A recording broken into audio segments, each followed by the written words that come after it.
Munyure mu irembo rifunganye kuko irembo ari rigari n'inzira ijyana abantu kurimbuka ari nini kandi abayinyuramo ni benshi. Ariko irembo rifunganye n'inzira ijya mu bugingo iraruhije kandi abayinyuramo ni bake. Mwirinde abahanuzi b'ibinyoma bazaho muri basa n'intama ariko imbere ari amasega aryana. Muzabamenyera ku mbuto zabo. Mbese hari abasoroma imizabibu ku mugenge cyangwa imbuto z'umutini ku gitovu? Nuko igiti cyiza cyose cyera imbuto nziza ariko igiti kibi cyera imbuto mbi.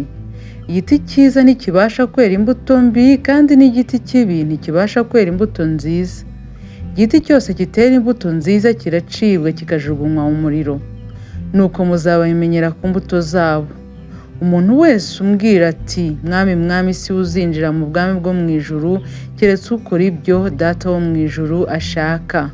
Ubu ni ubutumwa bwiza bwa Yesu Kristo nk'uko bwanditswe na Matayo ibice 7 duhereye ku murongo wa 13 kugeza kwa 21. Ubu ni ubutumwa budukangurira gushishoza ntitubone ahantu hirukiye abantu benshi ngo natwe tugende tujyeyo ngo niho bajyana abantu mu ijuru, kuko ubutumwa butubwiye yuko inzira ngari ari inzira ijyana abantu kurimbuka, naho inzira ifunganye ibonwa na bake ari inzira ijya mu bugingo buhoraho. Nyamuneka abantu biyita ngo baravuga Imana, baravuga Kristo, ntabwo ariko bose bamukorera. Hari abahanuzi b'ibinyoma kandi muri iki gihe ni benshi cyane. Nyamuneka senga usaba Imana kuguhishurira, iguha umwuka w'ubwenge no gusobanukirwa no kubasha kuvangura, umenye abakozi b'Imana n'abakozi ba Satani ubashe kubatandukanya. Kandi Imana ntacyo yima abayambaje bafite umutima wizeye.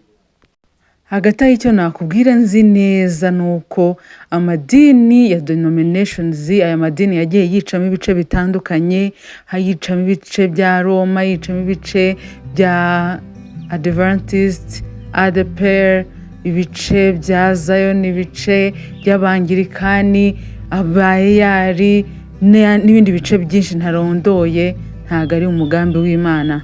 Mubona rwose abantu benshi bari i Roma, abandi muri ADPR, abandi muri izo zangirikani, muri Methodist, abandi ngo ni Abadiva, abandi ngo ni Abayehova.